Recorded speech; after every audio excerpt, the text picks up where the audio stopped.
पिछले साल स्वतंत्रता दिवस के मौके पर जब हर घर तिरंगा अभियान की घोषणा की गई थी, जिसके बाद पूरा देश इस अभियान को लेकर काफ़ी उत्साहित दिखा।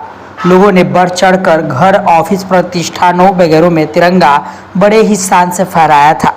वहीं इस साल आज़ादी के अमृत महोत्सव की समाप्ति के बाद इस साल भारत मेरी माटी मेरा देश कैंपेन के साथ आज़ादी का पर्व मनाया गया है। ये अभियान हमारे देश के वीरों को सम्मान देने के लिए शुरू किया जा रहा है।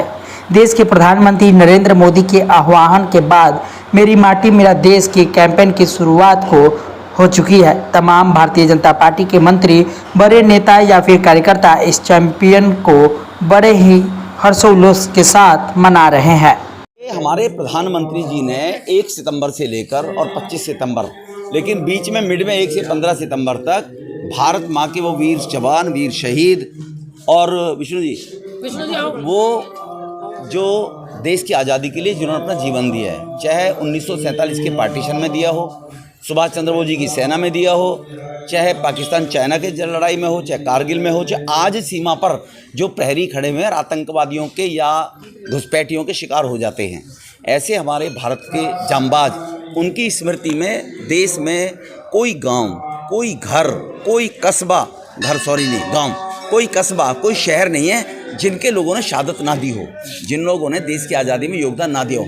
कोई वर्ग समाज में ऐसा नहीं है, लेकिन इन लोगों को दबाया जाता रहा, इनकी प्रतिभा को दबाया गया। अनसंग हीरो हैं ये, एक ही खानदान, एक ही परिवार, देश की 650 संस्थाएं हैं जिनमें एक ही खानदान का नाम है। प्रधानमंत्री जी ने कहा सभी वर्ग के लोगों को जिन्होंने देश के लिए आहुति दी है उनको सम्मान मिलना चाहिए।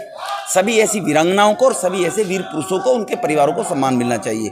उसके लिए हर गांव में इस प्रकार की एक वाटिका बनेंगी और एक उन शहीदों के नाम से शिलापट्टिका लगेगी, प्रधानमंत्री जी ने तय की है। और हर घर से एक चुटकी मिट्टी में लेकर और वो चुटकी मिट्टी को डालकर, वो मिट्टी एक जगह डालकर वहाँ पर 75 पेड़ लगेंगे पर्यावरण की शुद्धिकरण के लिए भी। और इसमें से एक कलश मिट्टी का वो डिस्ट्रिक्ट में जाएगी, एक कलश मिट्टी दिल्ली लेकर आएंगे कर्तव्य पथ पर। एक भव्य पूरे देश के वीरांगनाओं, शहीदों के लिए एक स्मृति ऐसा पार्क बनेगा जिसमें शिलालेख होगा और उनको नमन किया जाएगा। ये तय भारतीय जनता पार्टी ने किया है, हमारे मोदी जी, देश के प्रधानमंत्री जी के नेतृत्व में। लोगों को 5 शपथ भी दिलाई गई और किस तरीके का लोगों को शपथ दिलाई गई है। उन अनसंग हीरो को हम भुलाना है, गुलामी को हम भूलें, नई भारत की तकदीर लिख दें। 1947 में भारत, 2047 में भारत विकास कंट्री भारत बने, विकसित कंट्री भारत बने, ये एक शपथ सब लोगों को दिलाई गई है। हम उसमें योगदान करेंगे पूरे देश भर से। आप हमारे साथ हैं। आज पहला दिन है, 2 बजे इसकी विधिवत लॉन्चिंग हमारे देश के गृह मंत्री जी